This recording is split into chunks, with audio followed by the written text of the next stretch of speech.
पतू रख देवर काबू, तोहर कारण बेरी जग चला बाबू। अरे अपना सामान पतू रख देवर काबू, तोहर कारण बेरी जग चला बाबू। लेके दूधावा पियाइले कटोरी में,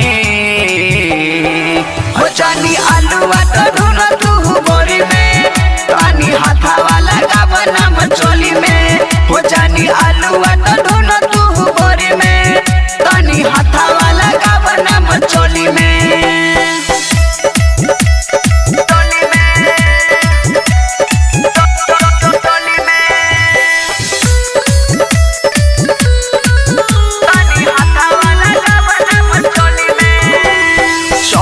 पलंग पतू खाए लगल पकड़ी, जैसे बुझेला कि हई हम बकरी। चढ़ते पलंग पतू खाए लगल पकड़ी, जैसे बुझेला कि हई हम बकरी।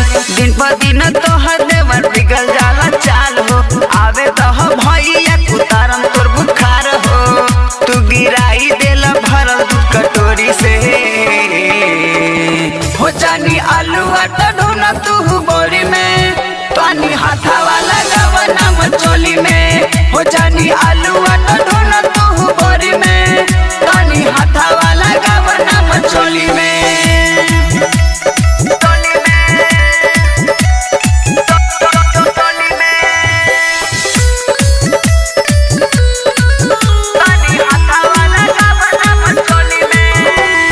एकरा से निमन रहे देवर नई हर में, देत बार दुख लाके पकावा के घर में। एकरा से निमन रहे देवर नई हर में, देत बार दर्द लाके पकावा के घर में। एक दिन के ना हो देवर रोज के डरामा, कहियो भतार से कराई पंचनामा। उ भतार जस रहे हाथ जोड़ी के, हो जानी आलूआ तो ढूंढ तू बोरी में, पानी हाथा वाला गावना मचोली में। हो जानी आलूआ तो ढूंढ तू बोरी में, पानी हाथा वाला गावना मचोली में। अंबिका रिकॉर्डिंग स्टूडियो दिल्ली में।